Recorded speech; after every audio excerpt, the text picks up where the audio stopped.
playing, Lane? I didn't think it polite to listen, sir. I'm sorry for that, for your sake. I don't play accurately. Anyone can play accurately, but I play with wonderful expression. As far as the piano is concerned, sentiment is my forte. I keep science for life. Yes, sir. And speaking of the science of life, have you got the cucumber sandwiches cut for Lady Bracknell? Yes, sir. That will do, Lane. Thank you. Thank you, sir.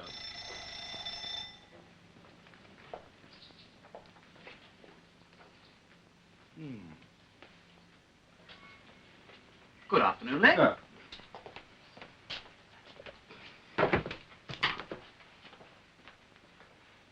Mr. Ernest Worthing. How are you, my dear Ernest? What brings you up to town? Oh, pleasure, pleasure. What else should bring one anywhere? Hello. Why all these cups? And why cucumber sandwiches? Why such reckless extravagance in one so young? Who's coming to tea? Oh, merely Aunt Augusta and Gwendolen. How perfectly delightful. Yes, that is all very well, but I'm afraid Aunt Augusta won't quite approve of your being here. May I ask why? My dear fellow, the way you flirt with Gwendolen is perfectly disgraceful. It's almost as bad as the way Gwendolen flirts with you. I am in love with Gwendolen. I've come up to town expressly to propose to her. I thought you come up for pleasure. I call that business. Please don't touch cucumber sandwiches. They're ordered specially for Aunt Augusta. Well, you've been eating them all the time. That's quite a different matter. She is my aunt. Have some bread and butter. The bread and butter is for Gwendolen. Gwendolen is devoted to bread and butter. And very good bread and butter it is, Well, you need not eat as if you're going to eat it all. You behave as if you were married to her already. You are not married to her already, and I don't think you ever will be. Oh, why do you say that? In the first place, girls never marry the men they flirt with. Girls don't think it right. Oh, nonsense. And in the second place, I don't give my consent. Your consent? My dear fellow, Gwendolen is my first cousin, and before I allow you to marry her, you'll have to clear up the whole question of Cecily. Cecily? What do you mean, Algy, by Cecily? I don't know anyone of the name. This was found in the smoking room the last time you dined here. Do you mean to say you've had my cigarette case all this time? Well, I wish to goodness you'd let me know. I was very nearly offering a large reward. Well, I wish you would offer one. I happen to be more than usually hard up. However, now I look at the inscription inside, I see that the thing isn't yours after all. Well, of course it's mine. You've seen me with it 100 times. And you have no right whatsoever to read what's written inside. It's a very ungentlemanly thing to read a private cigarette case. Oh, it's absurd to have a hard and fast rule about what one should read and what one shouldn't read. More than half of modern culture is based on what one shouldn't read. Now, I want my cigarette case back. But this isn't your cigarette case. This cigarette case is a present from someone the name of Cecily. And you said you didn't know anyone of that name. Well, if you want to know, Cecily happens to be my aunt. Your aunt? Yes, charming old lady she is, too. Lives at Tunbridge Wells. Now, just give it back to me, Algy. But why does she call herself Little Cecily if she's your aunt who lives at Tunbridge Wells? From Little Cecily with her fondest love. Good heavens, what on earth is there in that? Some aunts are tall, some aunts are not tall. Surely that is a matter which an aunt may be allowed to decide for herself. Now, for heaven's sake, give me back my cigarette Yes, case. but why does your aunt call you her uncle? From Little Cecily with her fondest love to her dear Uncle Jack. There's no objection, I admit, to an aunt being small. But why an aunt, no matter what her size may be? She called her own nephew her uncle. I can't quite make out. Besides, your name isn't Jack at all, it's Ernest. It isn't Ernest, it's Jack. You've always told me it was Ernest. You answer to the name of Ernest. You're the most earnest-looking person I ever saw in my life. It's perfectly absurd you're saying your name isn't Ernest. It's on your cards, Mr. Ernest Worthing, B4 the Albany. Well, my name is Ernest in town and Jack in the country. The cigarette case was given to me in the country. Yes, but that does not account for the fact that your small Aunt Cecily, who lives at Tunbridge Wells, calls you her dear uncle. Go on, tell me the whole thing. I've always suspected you of being a confirmed and secret Bunburyist, and I'm quite sure of it now. Bunburyist? What on earth do you mean by a I'll Bunburyist? explain to you the meaning of that incomparable expression as soon as you're kind enough to inform me why you are Ernest in town and Jack in the country. Well, produce my cigarette case first. Now produce your explanation and pray make it improbable. My dear fellow, he's perfectly ordinary. Old Mr. Thomas Cardew, who adopted me when I was a little boy, made me, in his will, guardian to his granddaughter, Miss Cecily Cardew. Cecily, who always addresses me as uncle from motives of respect, which you would not possibly appreciate, lives at my place in the country under the charge of her admirable governess, Miss Prism. Where is that place in the country, by the way? That is nothing to you, dear boy. You are not going to be invited.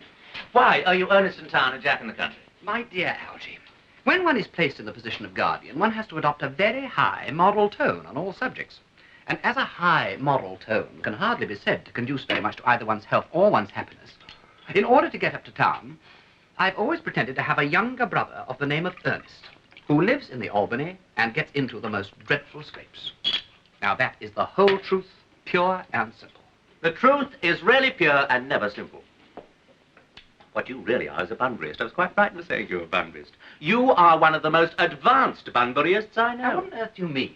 You have invented a very useful younger brother called Ernest in order that you may be able to come up to town as often as you like.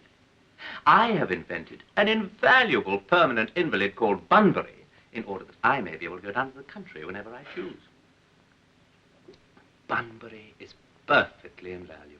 If it wasn't for Bunbury's extraordinary bad health, for instance, I wouldn't be able to dine with you at Willis's tonight, for I've been really engaged for Aunt Augusta for more than a week. Well, I haven't asked you to dine with me anywhere tonight. I know, you're absurdly careless about sending out invitations. It's very foolish of you. Nothing annoys people so much as not receiving invitations. You'd much better dine with your Aunt Augusta. I haven't the smallest intention of doing anything of the kind. I know perfectly well that you place me next Mary Farquhar, who always flirts with her own husband across the dinner table. That is not pleasant. Indeed, it is not even decent. It is simply washing one's clean linen in public. Besides, now that I know you to be a confirmed Bunburyist, naturally I want to talk to you about Bunbury. I want to tell you the rules. I am not a Bunburyist at all. If Gwendolen accepts me, I'm going to kill my brother. Indeed, I think I'll kill him in any case. Cecil is a little too much interested in him. It's rather a bore. And I strongly advise you to do the same with your invalid friend who has that absurd name. Nothing will induce me to part with Bunbury. And if you ever get married, which seems to me extremely problematic, you will be very glad to know Bunbury. Oh, nonsense. If I marry a charming girl like Gwendolen, I certainly won't want to know Bunbury. Then your wife will. You don't seem to realize that in married life, 3 is company and 2 is none. Now, don't try to be cynical. It's perfectly easy to be cynical. It isn't easy to be anything nowadays. There's such a lot of beastly competition about. Ah, that must be Aunt Augusta. Only relatives or creditors ever ring in that Wagnerian manner. Now, if I get her out of the way for 10 minutes so that you can have the opportunity for proposing to Gwendolen, may I dine with you tonight at Willis's? I suppose so. If you want to.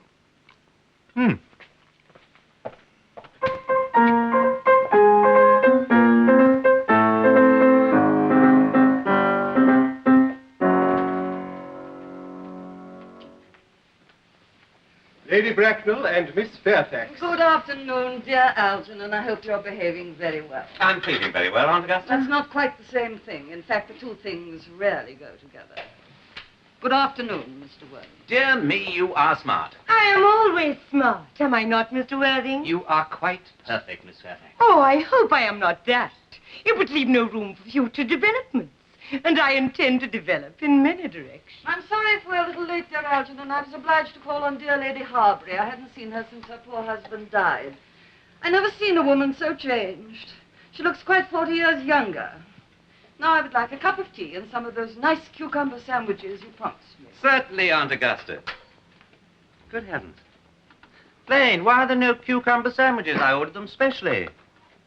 There were no cucumbers in the market this morning, sir. I went down twice. No cucumbers? No, sir. Not even for ready money. I'm greatly distressed, Aunt Augusta, about there being no cucumbers. Not even for ready money. It really makes no matter, Algernon. I had some crumpets with dear Lady Harbury, who seems to me to be living entirely for pleasure now. I hear her hair has turned quite gold from grief. It certainly has changed its color. From what cause? I, of course, cannot say.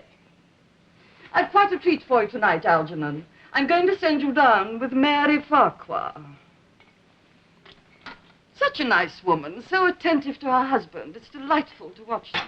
I'm afraid, Aunt Augusta, I shall have to give up the pleasure of dining with you tonight after all. Oh, I hope not, Algernon. It would put my table completely out. Your uncle would have to dine upstairs. The fact is, I've just had a telegram to say that my poor friend Bunbury is very ill again. They seem to think that I should be with him. Very strange. This Mr. Bunbury seems to suffer from curiously bad health. Yes, poor Bunbury is a dreadful invalid. Well, I must say, Algernon, I think it's high time Mr. Bunbury made up his mind whether he's going to live or die. This shilly-shallying with the matter is absurd. Health is a primary duty of life.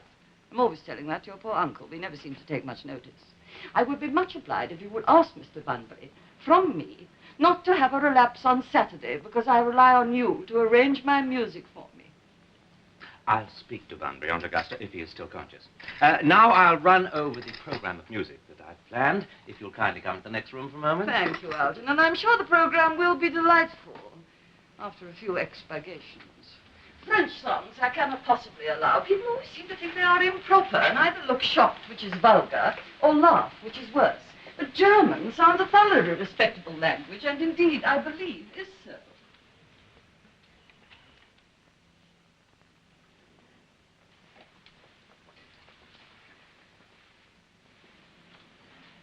A charming day it has been, Miss Fairfax. Pray don't talk to me about the weather, Mr. Worthing. Whenever people talk to me about the weather, I always feel quite sure that they mean something else. And that makes me so nervous. I do mean something else. I thought so. In fact, I'm never wrong. I would like to be allowed to take advantage of Lady Bracknell's temporary absence. I would strongly advise you to do so. Mamma has a way of coming back suddenly into a room that I've often had to speak to her about.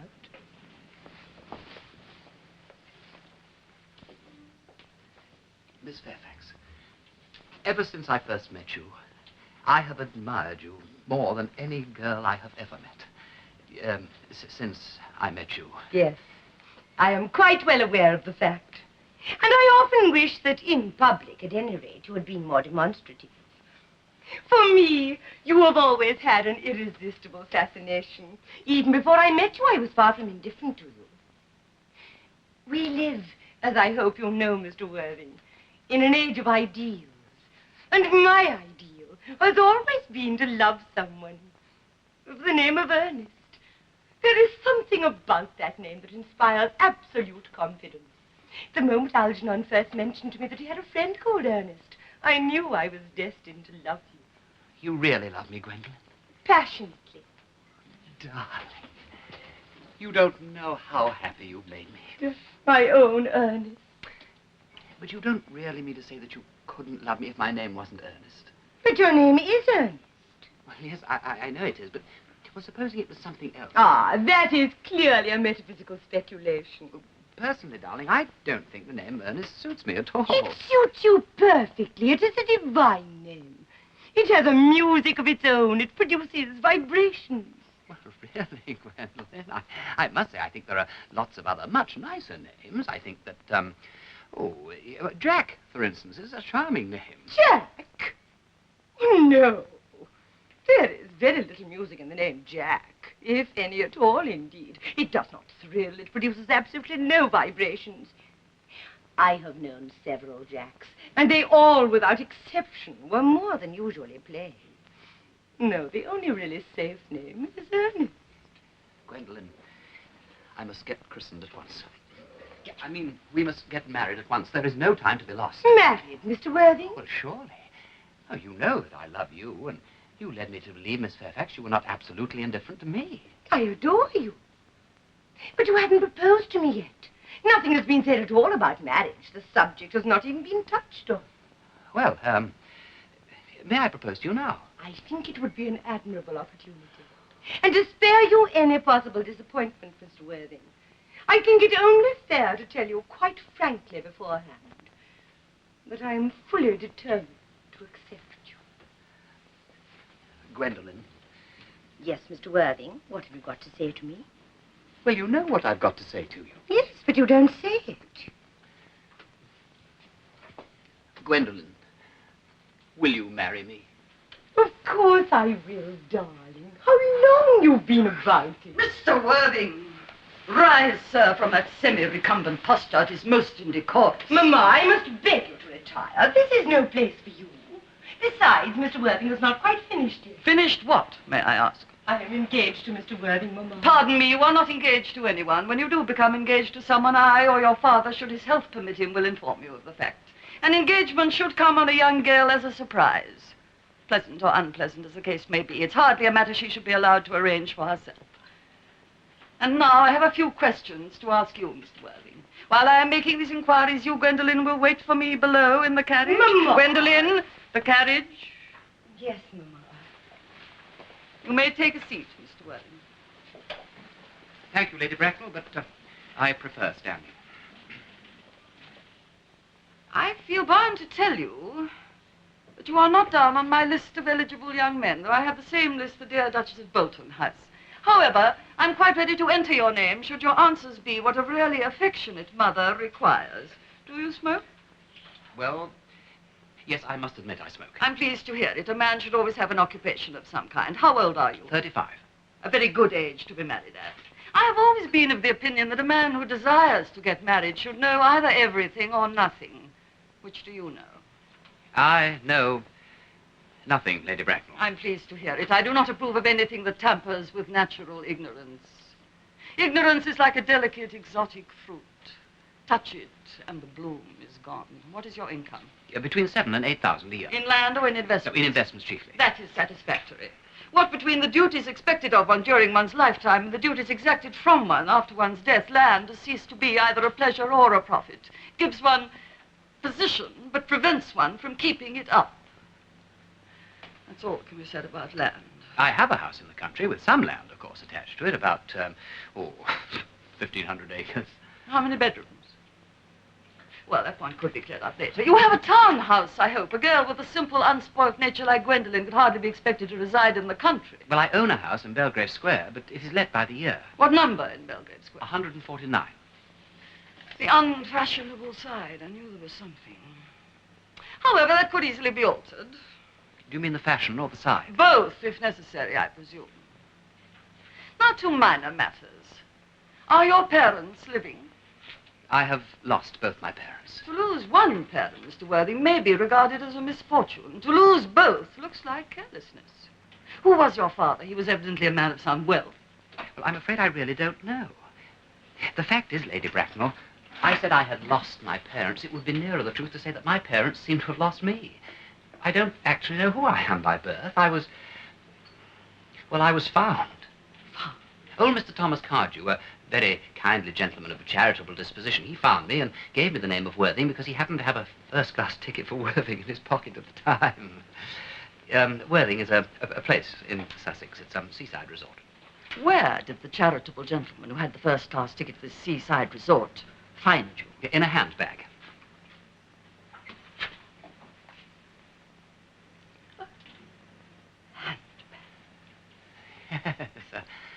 Yes, a somewhat large black leather handbag with handles on it.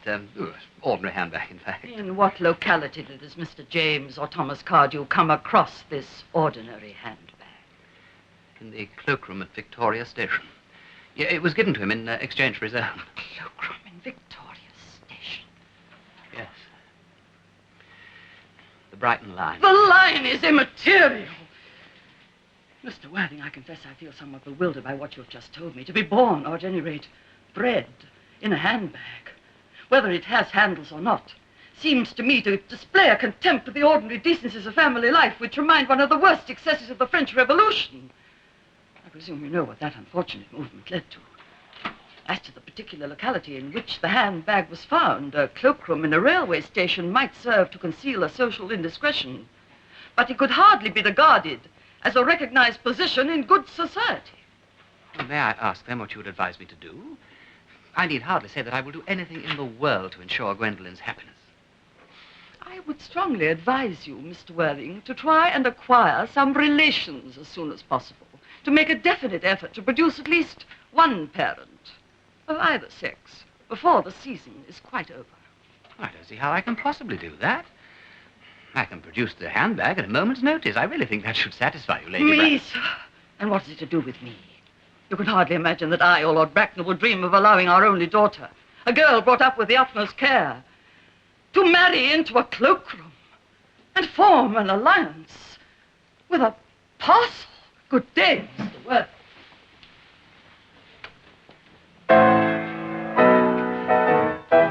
For goodness sake, Auntie, don't play that ghastly tune. Didn't it go off all right, old boy? You don't mean to say that Gwendolen refused you? Oh, as far as she's concerned, we're engaged, but our mother is perfectly unbearable. You don't think there's any chance of Gwendolen becoming like her mother in about 150 years' time, do you, Algy? All women become like their mothers. That is their tragedy. No man does. That's his. Is that clever? It is perfectly phrased. By the way, did you tell Gwendolen the truth about you being Ernest and I and Jack of the Country? My dear fellow, the truth is not quite the sort of thing that one tells to a nice, sweet, refined girl. Before the end of the week, I shall have got rid of Ernest. I'll say he died in Paris of apoplexy. That's hereditary, my dear fellow. You better say, severe chill. Oh, very well, then a severe chill. That gets rid of him. But I thought you said that Miss Cardew was a little too much interested in your poor brother, Ernest. Won't you feel his loss a good deal? Oh, that's all right. Cecil is not a silly, romantic girl, I'm glad to say. She has a capital appetite, goes for long walks, and look, pays no attention at all to her lessons. I should rather like to see, Cecil. I shall take very good care that you never do. She is excessively pretty, and she's only just 18. Have you told Gwendolen that you have an excessively pretty ward who's only just 18? One doesn't blurt these things out to people. Gwendolen and Cecily are perfectly certain to be extremely great friends. I will bet you anything you like that half an hour after they've met, they'll be calling each other sister. Women only do that when they've called each other a lot of other things first. Now, if we're to get a good table at Willis's, we must really go and dress. Do you know it's nearly 7? Oh, it's always nearly 7. I'm hungry. I've never known you when you weren't. Miss Fairfax. Gwendolen. Algy, kindly turn your back. I have something very particular to say to Mr. Worthing. My own darling. Ernest. Ernest, we may never be married. From the expression on Mamma's face, I fear we never shall. Few parents nowadays pay any regard to what their children say to them. The old-fashioned respect for the young is fast dying out. But although she may prevent us from becoming man and wife, and I may marry someone else, and marry often, nothing that she can possibly do can alter my eternal devotion to you. Dear Gwendolen. The story of your romantic origin, as related to me by Mamma with unpleasing comments, has naturally stirred the deeper fibers of my nature. Your Christian name has an irresistible fascination. The simplicity of your character makes you exquisitely incomprehensible to me. Your town address at the Albany I have. What is your address in the country? The Manor House. The Manor House, Woolton, Hertfordshire. There is a good postal service, I suppose. It may be necessary to do something desperate. I will communicate with you daily. My own one. How long do you remain in town? Until Monday. Good. Algy, you may turn round now. Thank you. I've turned round already. You may also ring the bell. You will let me see you to your carriage, my own darling. Certainly. I will see Miss Fairfax out. Yes, sir. Tomorrow, Lane, I'm going Bunburying. Yes, sir. You will lay out my dress clothes, my smoking jacket, and all the Bunbury suits. I shall probably not be back till Monday. Yes, sir. I hope tomorrow's a fine day, Lane. It never is, sir. Lane, you are a perfect pessimist. I do my best to give satisfaction, sir. The Manor House, Woolton, Hertfordshire.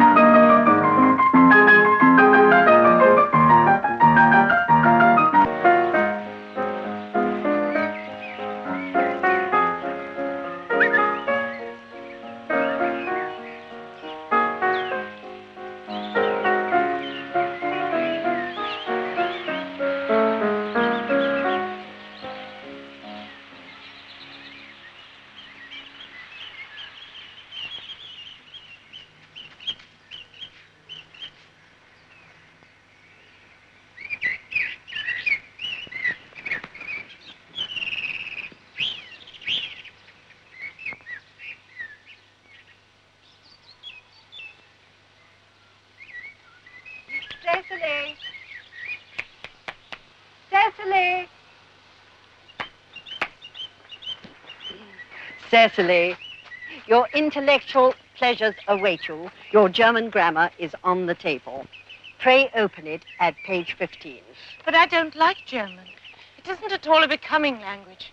I know perfectly well that I look quite plain after my German lesson. Child, you know how anxious your guardian is for you to improve yourself in every way. He laid particular stress on your German as he was leaving for town yesterday. Dear Uncle Jack is so very serious.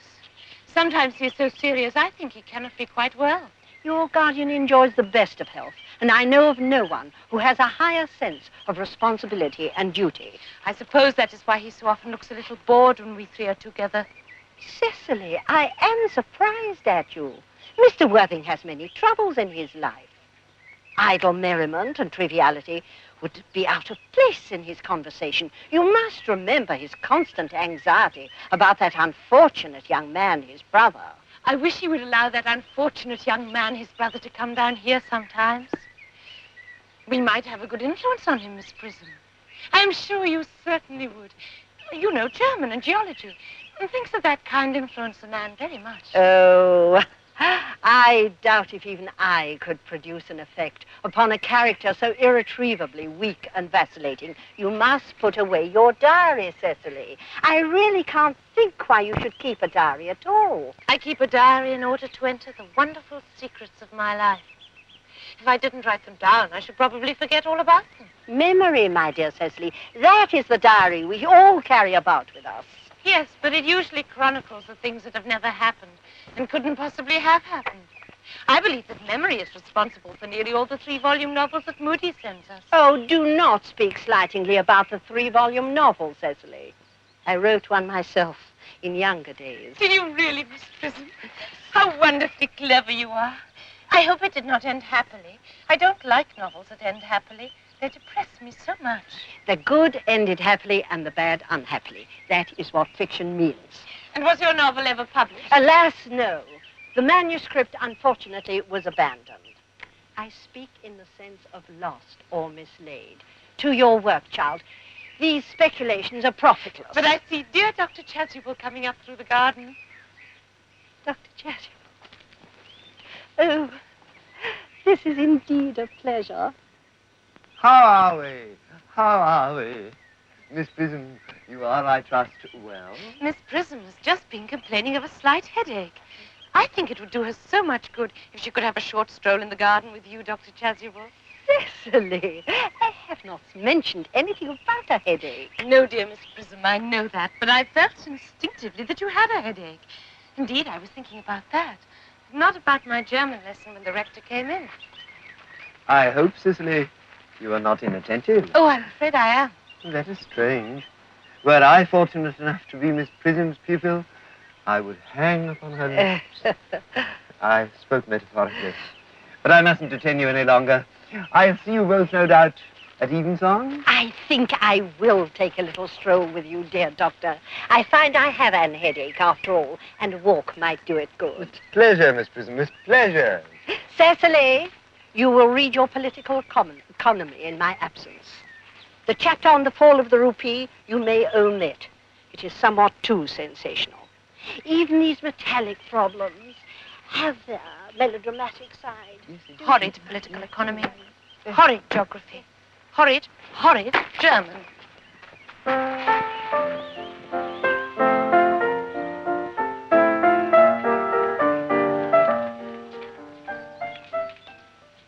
Mr. Ernest Worthing has just driven over from the station, miss. He's brought his luggage with him. Mr. Ernest Worthing, D4, the Albany West. Uncle Jack's brother. Did you tell him Mr. Worthing was in town? Yes, miss. He seemed very much disappointed. He said he particularly wished to speak to you privately for a moment. Pray ask Mr. Ernest Worthing to come out here. Yes, miss. I have never met any really wicked person before. I feel rather frightened. I'm so afraid he will look just like everybody else. He does. You are my little cousin Cecily, I'm sure. You are under some strange mistake. I am not little. In fact, I believe I'm more than usually tall for my age. But I am your cousin Cecily. You, I see from your card, are Uncle Jack's brother, my cousin Ernest.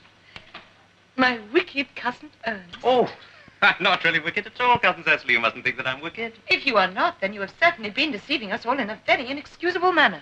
Of course, I have been rather reckless. I'm glad to hear it. In fact, now you've mentioned the subject, I have been very bad in my own small way. I don't think you should be so proud of that. Though I'm sure it must have been very pleasant. It's much pleasanter being here with you. I can't think why you were here at all.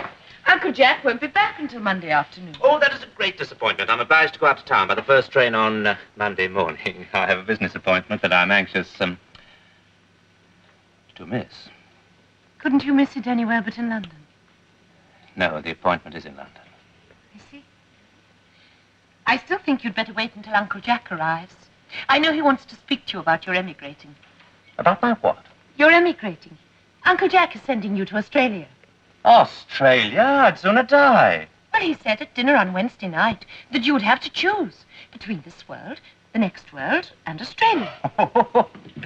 Well, the accounts I've received of Australia and the next world are not particularly encouraging. This world is good enough for me, Cousin Cecily. Yes, but are you good enough for it? I'm afraid I'm not that. That is why I want you to reform me. You might make that your mission, if you don't mind, Cousin Cecily. I'm afraid I have no time this afternoon. Well, would you mind my reforming myself this afternoon? I think you should try. I will. I feel better already. You're looking a little worse. That is because I'm hungry. How thoughtless of me. I should have remembered that when one is going to lead an entirely new life, one requires regular and wholesome meals. Won't you come in? Thank you. Might I have a buttonhole first? I never have any appetite unless I have a buttonhole first. A Maréchal Niel? I'd rather have a pink rose. Why? Because you are like a pink rose, Cousin Cecily. I don't think you should talk to me like that. Miss Prism never says such things to me. You're the prettiest girl I ever saw. Miss Prism says that all good looks are a snare. They are a snare that every sensible man would like to be caught in. Oh, I don't think I should care to catch a sensible man. I shouldn't know what to talk to him about.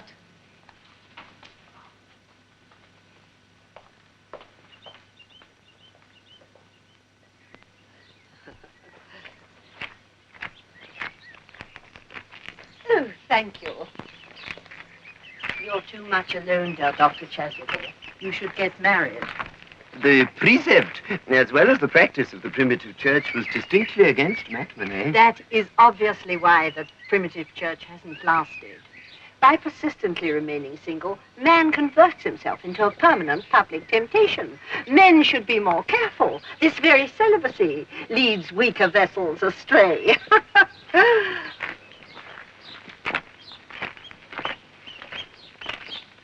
Mr. Worthing. Mr. Worthing?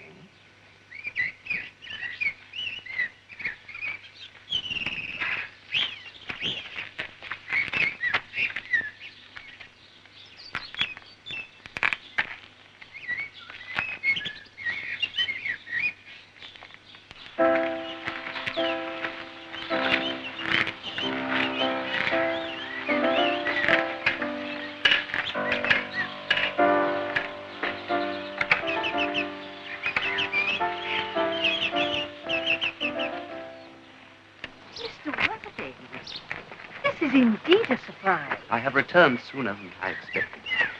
Dr. Chasuble, I hope you are well. Dear Mr. Worthing, I trust this garb of woe does not betoken some terrible calamity. My brother. More shameful deaths and extravagance. Still leading his life of pleasure. Dead. Your brother Ernest, dead. Quite dead. What a lesson for him. I trust you will profit by it. Mr. Worthing, I offer you my sincere condolences. Poor Ernest. He had many faults, but it's a sad, sad blow.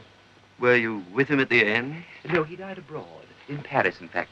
I had a telegram last night from the manager of the hotel. Was the cause of death mentioned? A severe chill, it seems. As a man sows, so he shall reap. Charity, Miss Prism, charity. We are none of us perfect. I myself am peculiarly susceptible to drafts. Will the interment take place here? No, he seems to have expressed a desire to be buried in Paris. In Paris? That hardly points to any serious state of mind at the last. You would, no doubt, wish me to make some slight allusion to this tragic domestic affliction next Sunday. My sermon on the meaning of the man in the wilderness can be adapted to any occasion, joyful or distressing. Oh, yes. I have featured it as harvest celebrations, christenings, confirmations. That reminds me, Dr. Chasuble. I suppose you know how to christen, all right? Well, of course, you are continually christening, aren't you? It is, I regret to say, one of the rector's most constant duties in this parish. I have often spoken to the poorer classes about it. They don't seem to know what thrift is. Is there any particular infant in whom you're interested, Mr. Worthing? Your brother was, I believe, unmarried, was he not? Oh, it is not for any child, dear doctor. No. The fact is, I would like to be christened myself. Yes. This afternoon, if you've got nothing better to do. I don't know if you think I'm a little too old now. Not at all. The sprinkling and, indeed, immersion of adults is a perfectly canonical practice. Immersion? You need have no apprehension. Sprinkling is all that is necessary, or indeed, I think, advisable. Our weather is so changeable. At what hour would you wish the ceremony performed? Well, I might trot round about 5, if that would suit you. Perfectly. I have 2 similar ceremonies to perform at that time. Oh. A case of twins that occurred recently in one of the outlying cottages on your own estate. Poor Jenkins, the carter, a most hard-working man. Oh, I don't see any fun in being christened along with other babies. That would be childish. Well, how past 5 do? Admirably.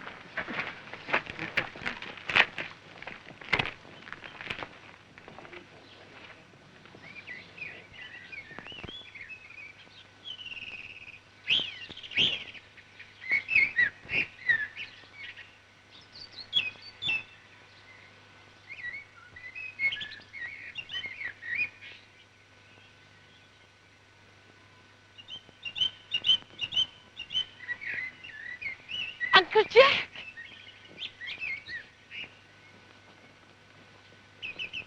Uncle Jack!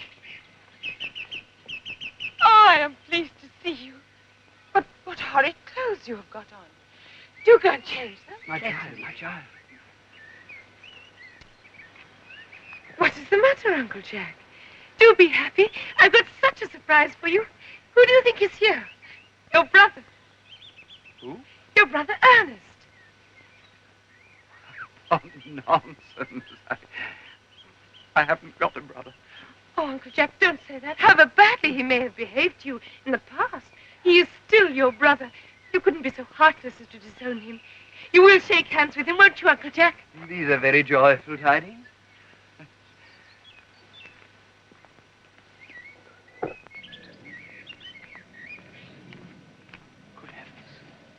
Brother John, I have come down from town to tell you that I'm very sorry for all the trouble I've given you and that I intend to lead a better life in the future.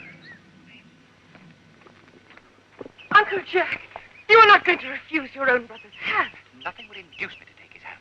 I think his coming down here disgraceful, and he knows perfectly well why. Uncle Jack, do be nice. There is some good in everyone.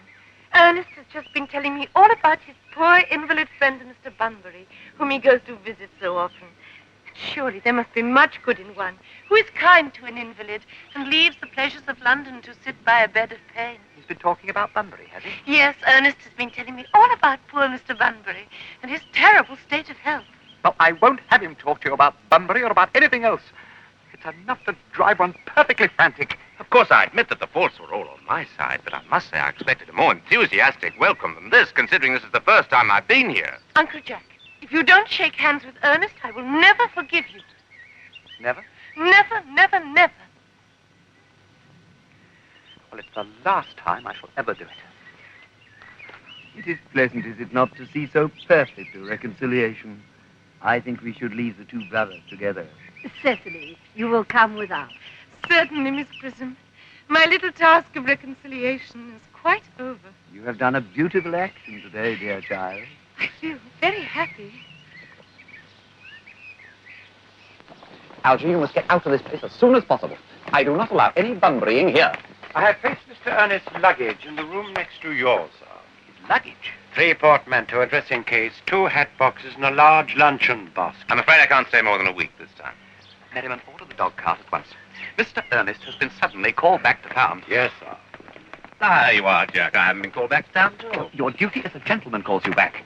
My duty as a gentleman has never interfered with my pleasures in the smallest degree. I can quite understand that. Well, Cecily is a darling. You are not to talk of Miss Cardew like that. I don't like it. Well, I don't like your clothes. You look perfectly ridiculous in them. Why don't you go out and change? It's childish to be in deep mourning for someone who's actually staying with you for a whole week in your house as a guest. I call it grotesque. You are certainly not staying with me for a whole week. You have got to leave, and by the 4:05 train. I'm certainly not going to leave you whilst you're in mourning. It'd be most unfriendly. Will you go if I change my clothes? Yes, if you're not too long. I never knew anyone who took so long to dress and with such little result. At any rate, it's better than always being overdressed as you are. If I'm occasionally a little overdressed, I make up for it by being always immensely overeducated. Your vanity is ridiculous. Your conduct an outrage, and your presence in my garden utterly absurd. However, you have got to catch the 4:05, and I hope you have a pleasant journey back to town. This Bunburying, as you call it, has not been a great success for you. I think it's been a great success. I'm in love with Cecily. And that is everything.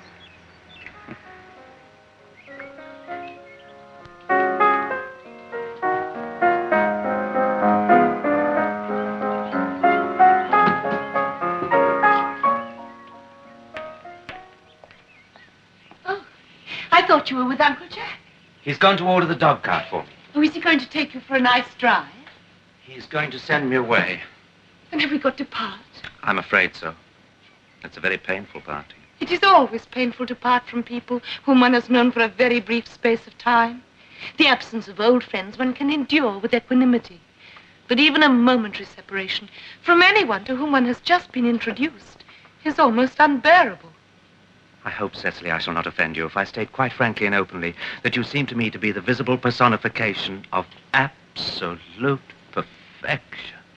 I think your frankness does you great credit, Ernest. If you will allow me, I will copy your remarks into my diary. I would give anything to have a look at it, may I? Oh, no. You see, it is merely a very young girl's record of her own thoughts and impressions, and consequently meant for publication. But pray, Ernest, don't stop. I delight in taking down from dictation. I have reached absolute perfection. You may go on. Oh, don't cough, Ernest. When one is dictating, one should speak fluently and not cough. Besides, I don't know how to spell a cough. Cecily, ever since I first looked upon your wonderful and incomparable beauty, I've dared to love you wildly, passionately, devotedly, hopelessly. I don't think you should tell me that you love me wildly, passionately, devotedly, hopelessly. Hopelessly doesn't seem to make much sense, does it? Cecily. The dog cart is waiting, sir. Tell it to come round next week at the same hour. Yes, sir. Uncle Jack would be very much annoyed if he knew you were staying until next week at the same hour. Oh, I don't care about Jack. I don't care for anybody in the whole world but you. I love you, Cecily. You will marry me, won't you? You silly boy, of course. Why, we have been engaged for the last 3 months. For the last 3 months? Yes, it will be exactly 3 months on Thursday. But how did we become engaged? Well, ever since dear Uncle Jack first confessed to us that he had a younger brother who was very wicked and bad, I dare say it was foolish of me, Ernest, but I fell in love with you. Darling. And when was the engagement actually settled? On the 14th of February, worn out by your entire ignorance of my existence, I determined to end the matter one way or the other. And after a long struggle, I finally accepted you in this dear little arbor. The next day, I bought this little ring in your name, and this is the little bangle with the true lover's knot that I promised you always to wear. Did I get you this? It's very pretty, isn't it? Yes, besides, of course. There's the question of your name. You must not laugh at me, darling, but it has always been a girlish dream of mine to love someone of the name of Ernest. There is something in that name that seems to inspire absolute confidence. I pity any poor married woman whose husband is not called Ernest. My dear child, do you mean to say you could not love me if I had some other name? But what other name? Well, any name you like. Algernon, for instance. But I don't like the name of Algernon. Oh, my own dear, sweet, loving little darling. It's not at all a bad name. In fact, it's rather an aristocratic name. Half the chaps who get in the bankruptcy court are called Algernon. Cecily, if my name was Algy, couldn't you love me? I might admire you, Ernest. I might respect your character. But I fear I could not give you my undivided attention. Cecily, your rector here is, I suppose, thoroughly experienced in the practice of all the rites and ceremonials of the church. Oh, yes? I must see him at once on a most important christening. I mean, on most important business. Considering that we have been engaged since the 14th of February, and that I only met you today for the first time, I think it is rather hard that you should leave me for so long a period. It's half an hour. Couldn't you make it 20 minutes? I'll be back in no time. What an impetuous boy he is. I must enter his proposal into my diary.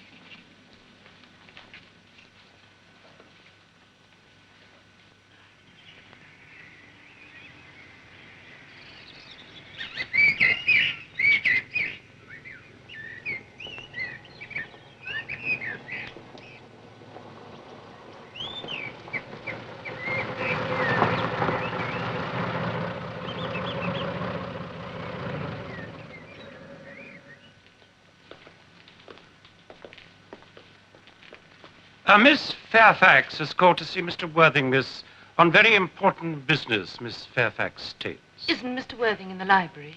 He was seen going in the direction of the rectory some time ago, miss. Pray ask the lady to come out here. Mr. Worthing is sure to be back soon. And you can bring tea. Yes, miss. Miss Fairfax.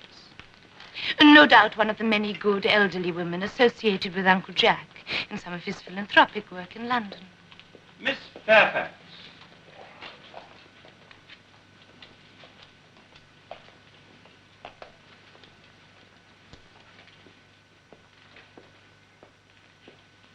Pray let me introduce myself. My name is Cecily Cardew. Cecily Cardew. What a very sweet name. Something tells me that we are going to be great friends. I like you already more than I can say. My first impressions of people are never wrong. How nice of you to like me so much after we have known each other such a comparatively short time. Pray sit down. I may call you Cecily, may I not? With pleasure. And you will always call me Gwendolen, won't you? If you wish. Then that is all quite settled, is it not? I hope so.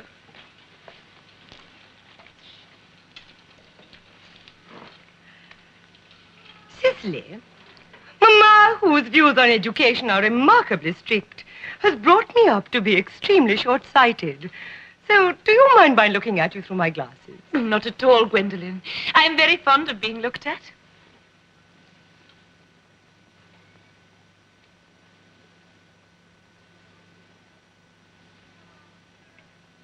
You are here on a short visit, I suppose? Oh, no, I live here. Really? Your mother, no doubt, or some elderly female relative of advanced years resides here also. Oh, no, I have no mother, nor, in fact, any relation. Indeed? My dear guardian, with the assistance of Miss Prism, has the arduous task of looking after me. Your guardian? Yes. I am Mr. Worthing's ward. Oh. It is strange that he never mentioned to me that he had a ward. I am not sure that the news inspires me with feelings of unmixed delight. Oh, I am very fond of you, Cicely. I have liked you ever since I met you, but I cannot help expressing a wish that you were, well, just a little older than you seem to be, and not quite so very alluring in appearance. In fact, if I may speak candidly... Oh, pray do. I always think when one has anything unpleasant to say, one should always be quite candid. Well, to speak with perfect candor, Cicely, now that I know that you're Ernest's ward, I wish that you were fully 42, and more than usually plain for your age. I beg your pardon, Gwendolen, but did you say Ernest? Yes. But it is not Mr. Ernest Worthing who is my guardian. It is his brother, his elder brother. Ernest never told me that he had a brother. I'm sorry to say they have not been on good terms for a long time. That accounts for it. Cicely, you have lifted a load from my mind. I was growing almost anxious. It would have been terrible if any cloud had come across a friendship like ours, would it not? Of course, you are quite sure that it is not Mr. Ernest Worthing who is your guardian. Quite sure. In fact, I am going to be his. I beg your pardon. Dearest Gwendolen, there is no reason why I should keep it a secret from you. Our little county newspaper is sure to chronicle the fact next week. Mr. Ernest Worthing and I are engaged to be married. My darling Cicely, I feel there must be some slight error. Mr. Ernest Worthing is engaged to me. The announcement will appear in the Morning Post on Saturday at the very latest. I think you must be under some slight misconception. Ernest proposed to me exactly 10 minutes ago. It is certainly very curious, for he asked me to be his wife yesterday afternoon at 5:30. Well, if you would care to verify the incident, pray do so. I never travel without my diary. One should always have something sensational to read on the train. I'm so sorry, dear Cicely, if it causes you any disappointment. But I'm afraid I have the prior claim. It would distress more than I can tell you, dear Gwendolen, if it should cause you any physical or mental anguish. But I feel bound to point out that since Ernest proposed to you, he clearly has changed his mind. If the dear boy has been entrapped into any foolish promise, I shall regard it as my duty to rescue him at once, and with a firm hand. Whatever unfortunate entanglement my dear boy may have got into, I will never reproach him with it after we are married. Do you allude to me, Miss Cardew, as an entanglement? You are presumptuous.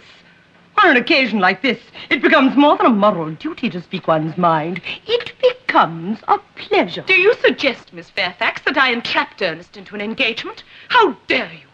This is no time for wearing the shallow mask of manners.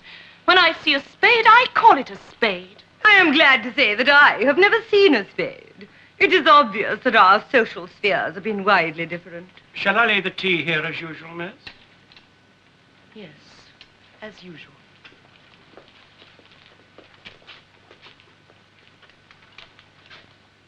Are there a great many interesting walks in the vicinity, Miss Cardew? Oh, yes, a great many. From the top of one of the hills nearby, one can see 5 counties. 5 counties? I don't think I should like that. I hate crowds. I suppose that is why you live in town.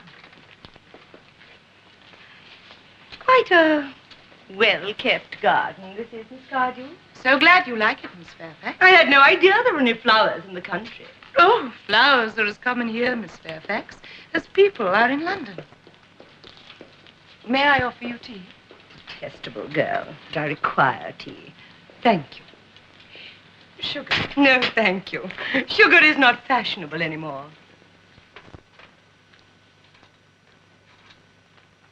Cake or bread and butter? Bread and butter, please. Cake is rarely seen at the best houses nowadays.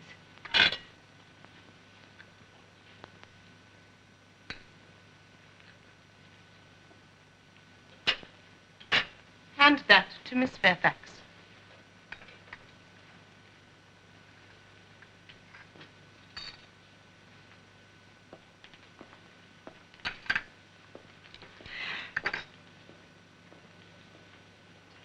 You have filled my tea with lumps of sugar.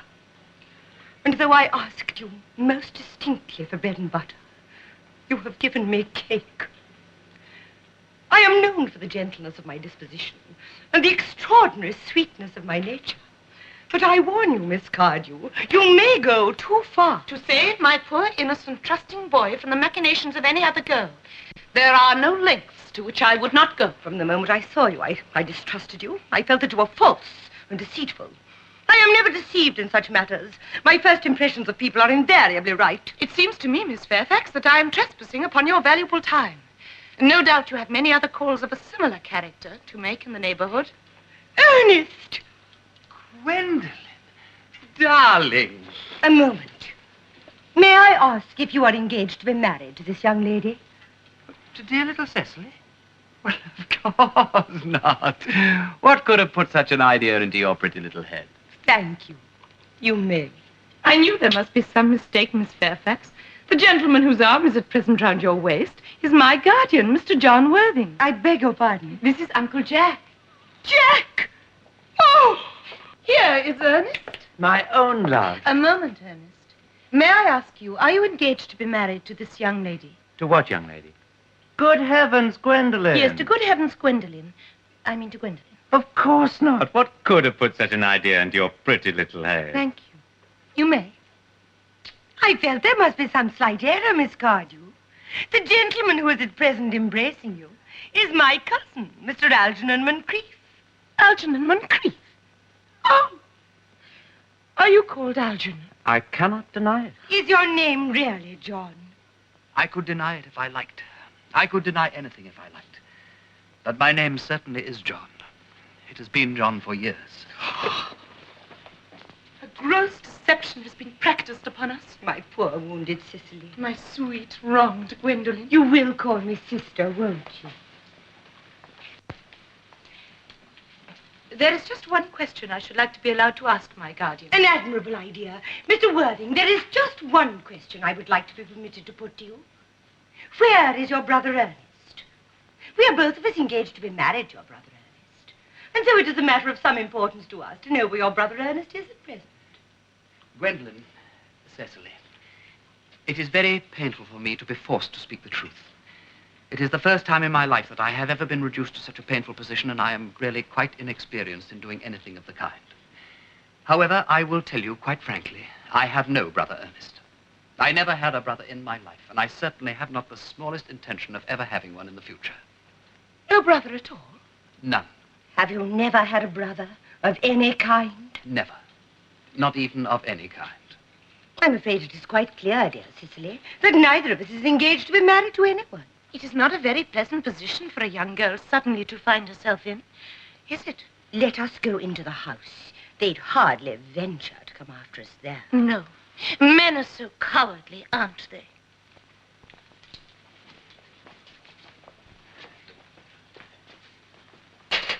Well, this ghastly state of things is what you call bunburying, I suppose. Yes, and a perfectly wonderful bunbury it is, too. The most wonderful bunbury I've ever had in my How life. you can sit there calmly eating muffins when we are in this horrible trouble, I do not know. Well, I can't eat muffins in an agitated manner. The butter would probably get on my tongue. I say it perfectly heartless. You're eating muffins at all under the circumstances. When I'm unhappy, eating is the only thing that consoles me. Well, that's no reason why you should eat them all in that greedy way. I wish you'd have tea cake. I don't like tea cake. Good heavens, I suppose a man can eat his own muffins in his own garden. But you just said it was perfectly heartless to eat muffins. I said it was perfectly heartless of you under the circumstances. That is a very different thing. That may be, but the muffins are the same. Oh, Algy. I wish to goodness you would go. You can't possibly ask me to go without having some dinner. Besides, I just made arrangements with Dr. Chasuble to be christened at 5:45 under the name of Ernest. My dear fellow, I have made arrangements with Dr. Chasuble to be christened at 5:30. And I will naturally take the name of Ernest. Gwendolen would wish it.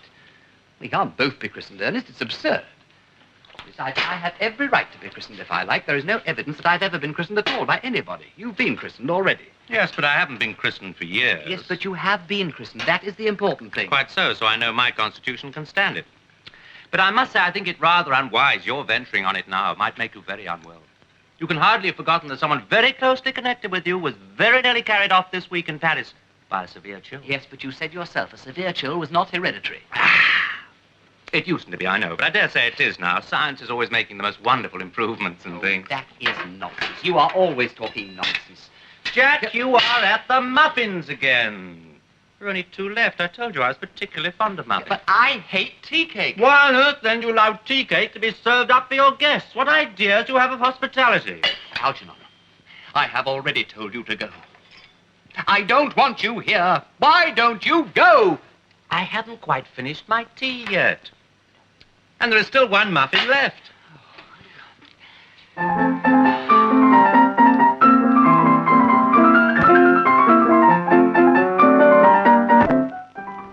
The fact that they did not at once follow us into the house, as anyone else would have done, seems to me to show they have some sense of shame left. They have been eating muffins. That looks like repentance.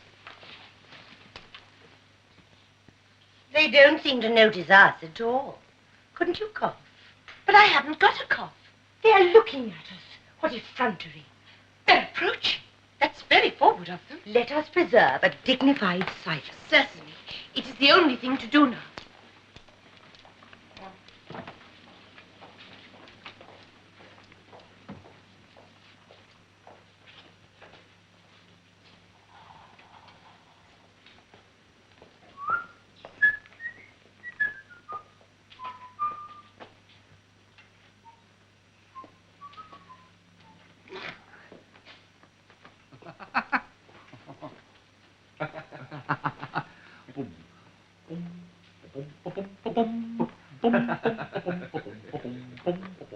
This dignified silence seems to produce an unpleasant effect. A most distasteful one. But we will not be the first to speak. Certainly not. Mr. Worthing, I have something very particular to ask you. Much depends on your reply. Mr. Moncrief, kindly answer me the following question. Why did you pretend to be my guardian's brother? In order that I might have an opportunity for meeting you. That certainly seems to be a satisfactory explanation, does it not? Yes, if you can believe him. I don't. But that does not affect the wonderful beauty of his answer. True. Mr. Worthing, what explanation can you offer to me for pretending to have a brother? Was it in order that you might have an opportunity of coming up to town as often as possible to see me? Can you doubt it, Miss Fairfax? I have the gravest doubts upon the subject, but I intend to crush them. That explanation seemed to be most satisfactory, especially Mr. Worthing's.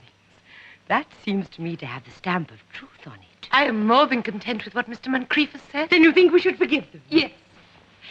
I mean, no. True. There are principles at stake that one cannot surrender. Which one of us should speak to them? The task is not a pleasant one. Could we not both speak at the same time? An excellent idea. I nearly always speak at the same time as other people. Will you take the time from me? Certainly. Your Christian names are still an insuperable barrier. That is all. Our Christian names, is that all? But we're going to be christened this afternoon. For my sake, you are prepared to do this terrible thing. I am. To please me, you are prepared to face this fearful ordeal. I am. How absurd to talk about the equality of the sexes. Where questions of self-sacrifice are concerned, men are infinitely beyond us. We are. They have moments of physical courage of which we women know absolutely nothing. Darling. Darling. Lady Bracknell. Good heavens. Gwendolen, what does this mean? Merely that I am engaged to be married to Mr. Worthing. Come here. Sit down immediately. A prize, sir, of my daughter's sudden flight by her trusty maid, whose competence I purchased by means of a small coin. I followed her at once on a luggage train. You must clearly understand, sir, that all communication between yourself and my daughter must cease immediately, from this moment. On this point, as indeed on all points. I am firm.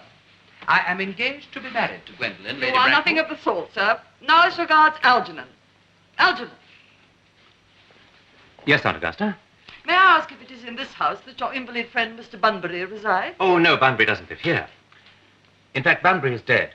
Dead? His death must have been extremely sudden. Oh, I killed him this afternoon. I mean, poor Bunbury died this afternoon. What did he die of? Bunbury, he was quite exploded. Exploded? Was he the victim of a revolutionary outrage? I mean, he was found out. The doctors found out that Bunbury could not live. That is what I mean. So Bunbury died. Well, he seems to have had great confidence in the opinion of his physicians. Well, now that we finally got rid of this Mr. Bunbury, Mr. Worthing, may I ask, who is that young person whose hand my nephew Algernon is now holding in what seems to me a peculiarly unnecessary manner? That lady is Miss Cecily Cardew, my ward. I'm engaged to be married to Cecily, Aunt Augusta. I beg your pardon. Mr. Moncrief and I are engaged to be married, Lady Bracknell. I do not know whether there's anything peculiarly exciting about the air in this particular part of Hertfordshire, but the number of engagements that go on seem to me to be considerably above the average that statistics have laid down for our guidance. I think some preliminary inquiry on my part would not be out of place. Mr. Worthing, is Miss Cardew in any way connected with any of the larger railway stations in London? I merely require information. Miss Cardew is the granddaughter of the late Mr. Thomas Cardew of 149 Belgrave Square, Southwest 1. Gervais Park, Dorking, Surrey, and the Sporran, Fifeshire, NB. That sounds not unsatisfactory. 3 addresses always inspire confidence, even in tradesmen. So far, I'm satisfied. How very kind of you, Lady Bracknell. I also have in my possession, you will be pleased to hear, certificates of Miss Cardew's birth, baptism, whooping cough, registration, vaccination, confirmation, and the measles. Both the German and the English variety. A life crowded with interest, I see, but somewhat too exciting for a young girl. I'm not myself in favor of premature experience. Gwendolen, the time approaches for our departure. As a matter of form, Mr. Worthing, I had better ask if Miss Cardew has any little fortune. Oh, about £130,000 in the funds, that's all. Goodbye, Lady Bracknell. So nice to see you. A moment, Mr. Worthing. £130,000. And in the funds. Miss Cardew seems a most attractive young lady now that I look at her. Come over here, dear. Your dress is sadly simple, and your hair seems almost as nature might have left it. We can soon alter all that. Now turn round, sweet child. No, the side view is what I want. Chin a little higher, dear. They're worn very high just at present.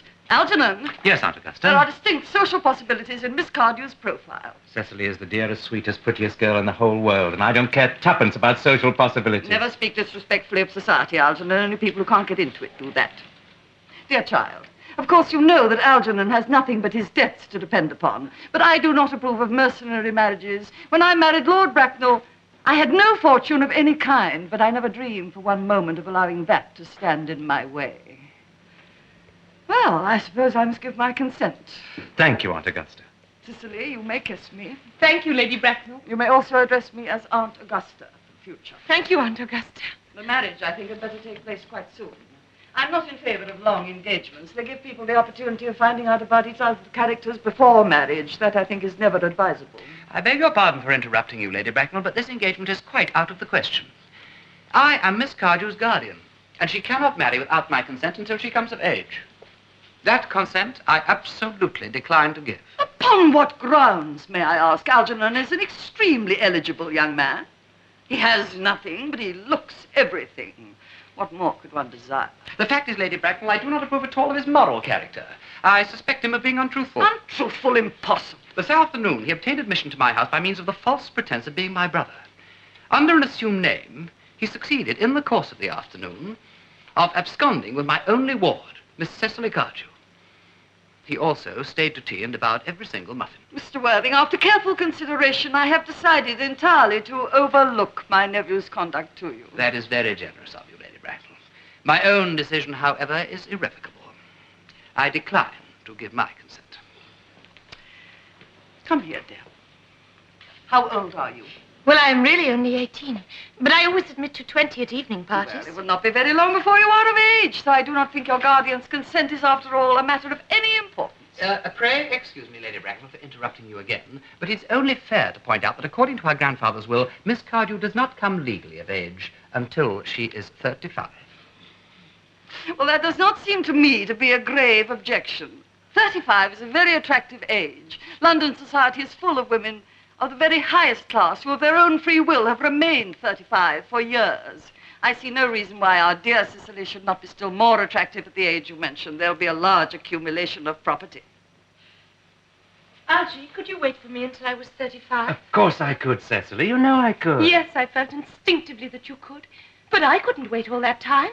I hate to be kept waiting even 5 minutes for anyone.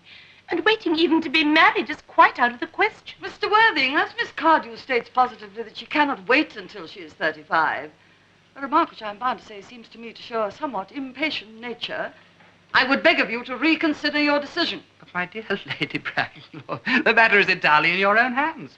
The moment you consent to my marriage with Gwendolen, I will most gladly allow your nephew to form an alliance with my ward. You must be well aware that what you propose is out of the question. Then a passionate celibacy is all that any of us can look forward to. That is not the destiny that I propose for Gwendolen. Algernon, of course, can choose for himself. Come, dear, I have already missed 5, if not 6 trains. To miss any more might expose us to comment on the platform. Everything is quite ready for the christenings. The christening, sir, is not that somewhat premature? Both these gentlemen have expressed the desire for immediate baptism. At their age, the idea is grotesque and irreligious. Algernon, I forbid you to be baptized. Lord Bracknell would be highly displeased if he knew that this was the way you were wasting your time and money. Am I to understand, then, that there are to be no christenings at all this afternoon? I don't think that as things are now, it would be of much practical value to either of us, Dr. Chasuble. It grieves me to hear such sentiments from you, Mr. Worthing. However, as your present mood seems to be one peculiarly secular, I will return to the church at once. Indeed, I've been informed by the pew opener that for the last hour and a half, Miss Prism has been waiting for me in the vestry. Miss Prism? Did I hear you mention a Miss Prism? Yes, Lady Bracknell. Is this Miss Prism a female of repellent aspect, remotely connected with education? She is the most cultured of ladies and the very picture of respectability. It's obviously the same person. May I ask what position she holds in your household? I am a celibate, madam. Miss Prism, Lady Bracknell, has for the last 3 years been Miss Cardew's esteemed governess and valued companion. In spite of what I hear of her, I must see her at once. Let her be sent for. She approaches. She is nigh. I was told that you expected me in the vestry, dear Canon. I've been waiting for you there for 1 hour and 3/4. Prism! Come here, Prism. Where is that baby? 34 years ago, Prism, you left Lord Bracknell's house, number 104, Upper Grosvenor Street, in charge of a perambulator containing a baby of the male sex. You never returned. A few weeks later, the perambulator was discovered standing by itself in a remote corner of Bayswater. It contained a manuscript of a 3-volume novel of more than usually revolting sentimentality. But the baby was not there. Prism, where is that baby? Lady Bracknell, I admit with shame that I do not know. I only wish I did, but the plain facts of the case are these.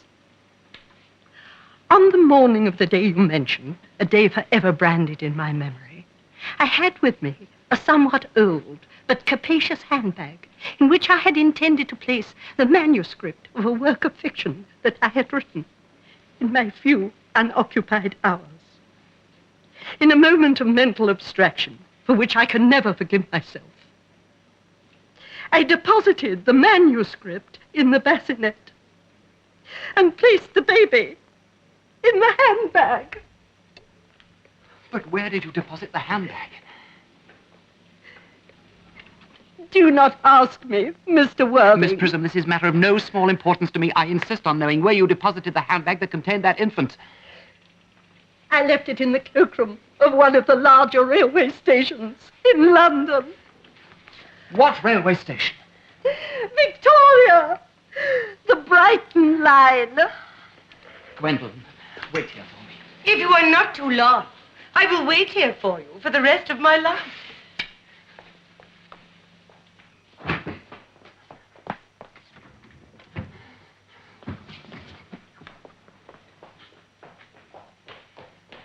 Miss Prism, is this the handbag? Now, examine it carefully before you speak. It seems the same. Yes. There is a stain caused by the explosion of a temperance beverage in younger and happier days.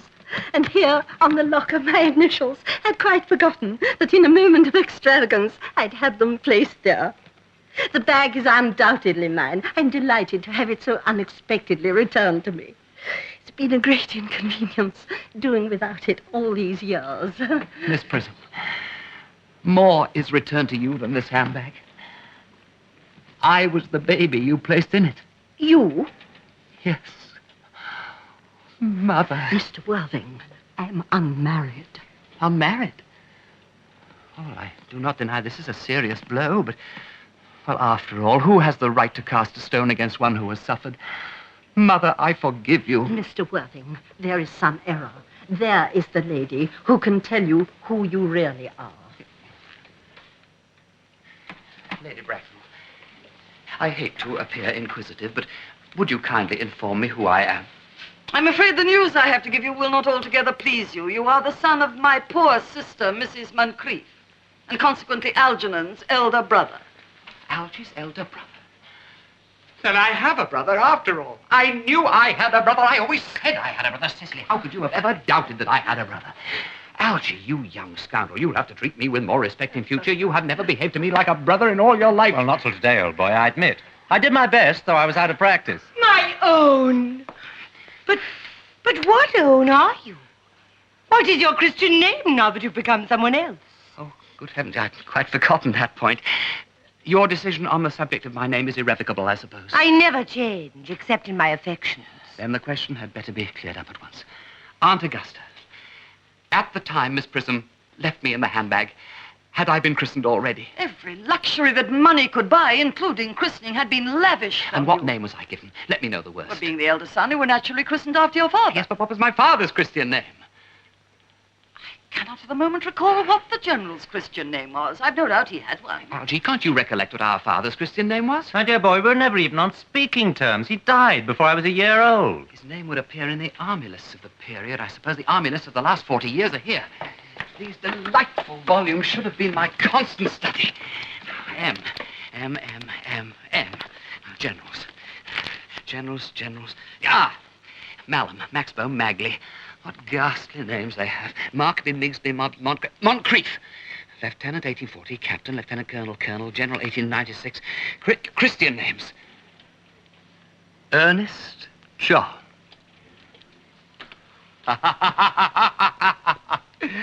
I always told you, Gwendolen, my name was Ernest, didn't I? Well, it is Ernest, after all. I mean, it naturally is Ernest. My own one. I knew from the first you could have no other name. Oh, dear Gwendolen. It's a terrible thing for a man to find out suddenly that all his life he's been speaking nothing but the truth. Can you forgive me? I can, for I feel that you are sure to change. My own one. Letitia. Frederick, at last. Cecily, at last. Gwendolen, at last. My nephew, you seem to be displaying signs of triviality. On the contrary, Aunt Augusta. I have now realized for the first time in my life the vital importance of being earnests.